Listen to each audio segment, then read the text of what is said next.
Hi friends, welcome back to Billukka world. അപ്പോൾ ഒരു പുതിയ വീഡിയോയിലോട്ട് എല്ലാവർക്കും സ്വാഗതം. നമുക്ക് സിമ്പിളായിട്ടൊരു ബീഫ് കറി ഉണ്ടാക്കിയാലോ. അപ്പോൾ നമ്മൾ ബീഫ് നന്നായി കഴുകിയതിന് ശേഷം ഈ ഒരു മൺചട്ടിക്ക് ഈ ബീഫ് എടുത്ത് വെച്ചിട്ട് അതിലേക്ക് മഞ്ഞൾപ്പൊടി, മല്ലിപ്പൊടി, ഉപ്പ്, മുളക് പൊടി എന്നിവ ഇട്ടുകൊണ്ട് മിക്സാക്കണം. നമ്മൾ മൺചട്ടിയിൽ വെക്കണമെന്ന് വെച്ചാൽ ഇറച്ചിക്ക് അടുപ്പത്ത് മൺചട്ടിയിൽ വെച്ചാൽ നല്ലോണം ടേസ്റ്റ് കൂടും. അപ്പോൾ അങ്ങനെ ഇത് നന്നായി പൊടികളൊക്കെ ചേർത്ത് നന്നായി മിക്സ് ചെയ്യാം. മിക്സ് ചെയ്തതിന് ശേഷം ഇതിലേക്ക് കുറച്ച് വെള്ളം ഒഴിച്ച് നന്നായി വേവണ വരെ അടുപ്പത്ത് കിടക്കണം.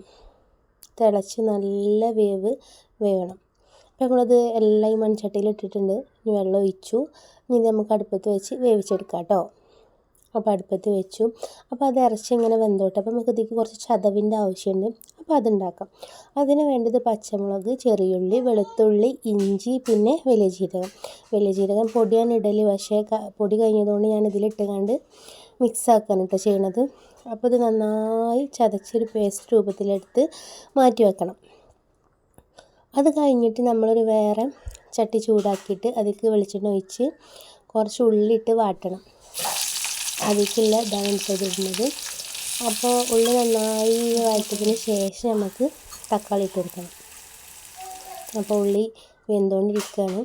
പിന്നെ നമ്മൾ തക്കാളി ഇട്ട് കൊടുത്തു. പിന്നെ ഇത് നന്നായിട്ട് നല്ലോണം ഒന്ന് മിക്സ് ചെയ്യാം. അപ്പോൾ ഇതിൽ കുറച്ച് ഉപ്പും കൂടി ഇട്ട് കൊടുക്കണം. ഉപ്പിട്ട് കൊടുക്കണം, അതിൽ ഇട്ടിട്ടില്ല. പിന്നെ അതിന് ശേഷം നമ്മൾ ഇറച്ചി വെച്ച ചതവ് ഇട്ടുകൊണ്ട് ഒന്നുകൂടി മിക്സ് ആക്കുക.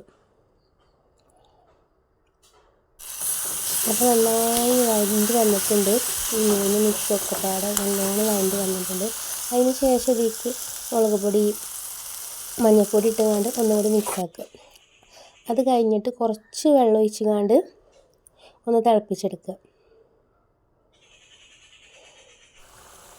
പിന്നെ അതിന് ശേഷം കുറച്ച് കറിവേപ്പില എടുക്കുക. അപ്പോൾ നമ്മൾ ഈ മസാല റെഡി ആയിട്ടുണ്ട്. പിന്നെ നമ്മൾ ഈ മസാല എടുത്തുകൊണ്ട് നമ്മൾ വെന്ത് വന്ന ആ ബീഫിലോട്ട് ഒഴിച്ച് കൊടുക്കാനായിട്ട് വേണ്ടത്. അപ്പോൾ റെഡി ആയി കഴിഞ്ഞു. നമ്മളത് ബീഫിലോട്ട് ഒഴിച്ചു. ഇത് ഒഴിച്ച് കൊടുത്തിട്ട് നന്നായി മിക്സ് ചെയ്യാം.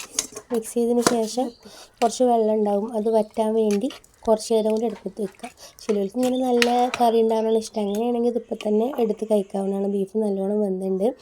ഞാൻ ശരിക്കും നല്ലോണം വെള്ളം വറ്റിയിട്ട് എടുക്കലുള്ള ഒരു വരട്ട രൂപത്തിലാകുമ്പോൾ. പക്ഷെ ഇതിൽ കുറച്ച് കറി വെച്ചുകൊണ്ടാണ് ഇപ്പോൾ അവസാനിപ്പിക്കുന്നത്. പിന്നെ ലാസ്റ്റ് സ്റ്റെപ്പായിട്ട് നമുക്ക് കുറച്ച് വെളിച്ചെണ്ണ കൂടി ഒഴിച്ചെടുക്കാം. അപ്പോൾ എത്രയേ ഉള്ളൂ.